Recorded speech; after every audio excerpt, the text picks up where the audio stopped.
Nomination దాఖలు చేసిన అనంతరం వైఎస్ షర్మిల మాట్లాడుతున్నారు. లైవ్ చూద్దాం. గుర్తుపెట్టుకొని ఈసారి ఓటు వేస్తారని పూర్తి నమ్మకంతో ఉన్నాం.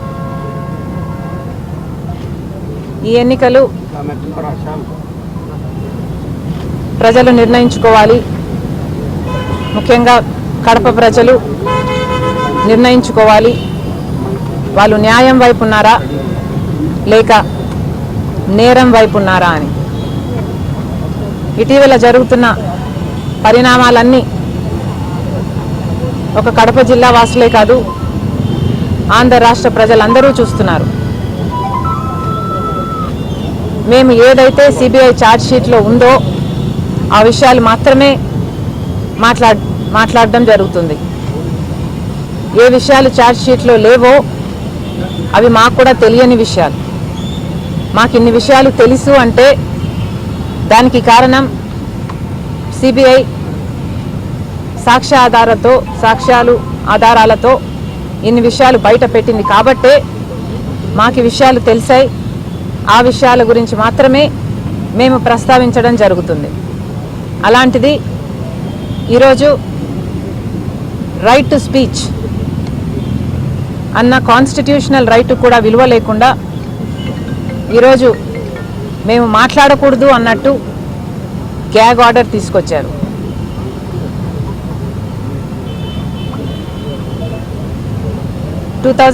లో వివేకానంద రెడ్డి గారు చనిపోయినప్పుడు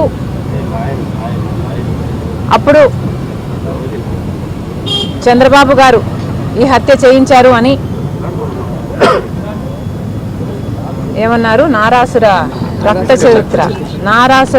చరిత్ర అని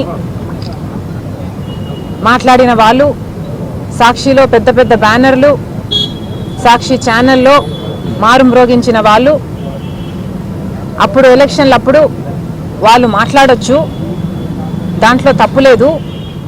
ఇప్పుడు 5 సంవత్సరాలైనా న్యాయం జరగకపోతే మేము గొంతెత్తితే అది కూడా ఏదైతే సాక్ష్యాలు ఆధారాలతో సిబిఐ చెప్తుంటే ఆ విషయాలు మేము మాట్లాడుతుంటే మేము మాట్లాడడానికి వీల్లేదు అంటున్నారు.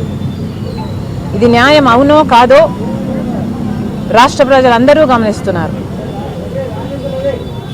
జగన్మోహన్ రెడ్డి గారికి ఒక చిన్న రాయి తగిలితే దానికి హత్యాయత్నం అని పెద్ద బ్యానర్ ఐటమ్గా వేసుకున్నారు.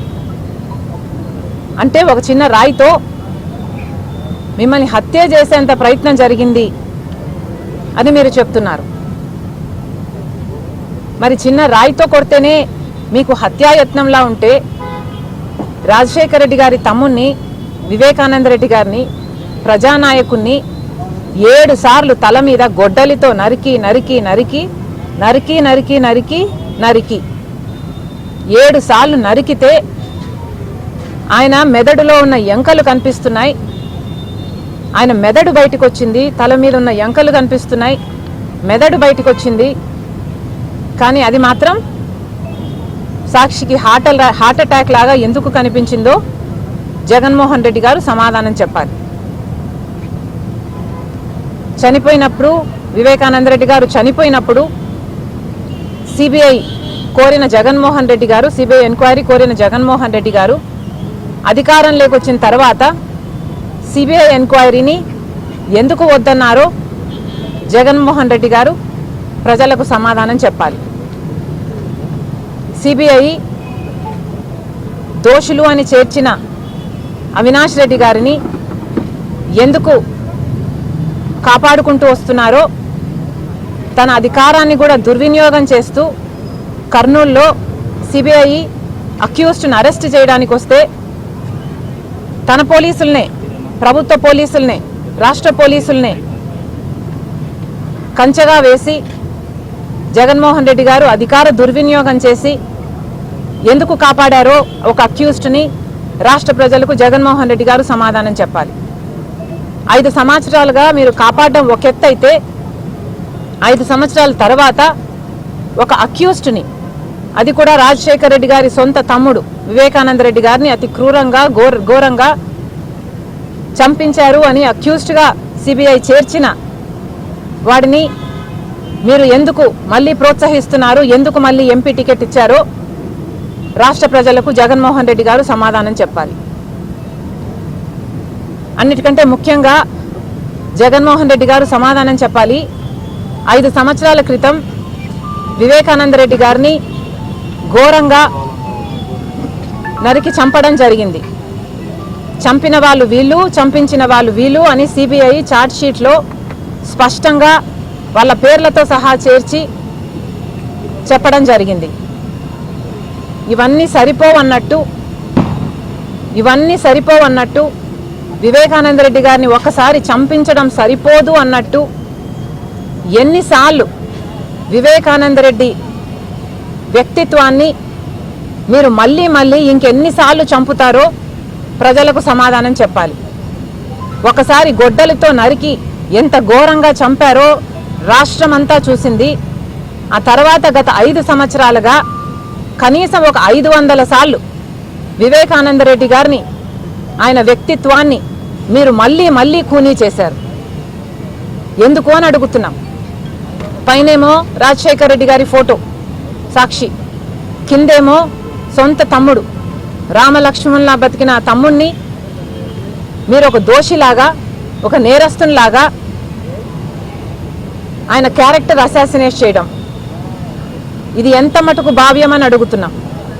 వివేకానంద రెడ్డి వ్యక్తిగత జీవితం ఆయన వ్యక్తిగతం, మీకేం సంబంధం? ఆయన వ్యక్తిగత జీవితం గురించి ఎమ్మెల్సీగా మీరు నిలబెట్టినప్పుడు మీకు తెలియదా? ఆయన వ్యక్తిగత జీవితం గురించి అవినాష్ రెడ్డి కోసం ఆఖరి క్షణం వరకు ప్రచారం చేస్తున్నప్పుడు మీకు తెలీదా? ఆయన వ్యక్తిగత జీవితం మీకు ఇప్పుడే గుర్తొచ్చిందా? ఆయన వ్యక్తిగత జీవితం ఆయనకు వ్యక్తిగతం. అలాంటిది ఆయన వ్యక్తిత్వాన్ని ఎన్నిసార్లు మీరు ఖూనీ చేశారో రాష్ట్ర ప్రజలందరూ గమనిస్తున్నారు, చూస్తున్నారు. సరిపోదన్నట్టు ఈ రోజు వరకు అది చేస్తూనే ఉన్నారు. ఇవన్నీ సరిపోవన్నట్టు ఆయన బిడ్డను కూడా వదిలిపెట్టకుండా దూషిస్తూనే ఉన్నారు, బెదిరిస్తూనే ఉన్నారు, ట్రోల్ చేస్తూనే ఉన్నారు.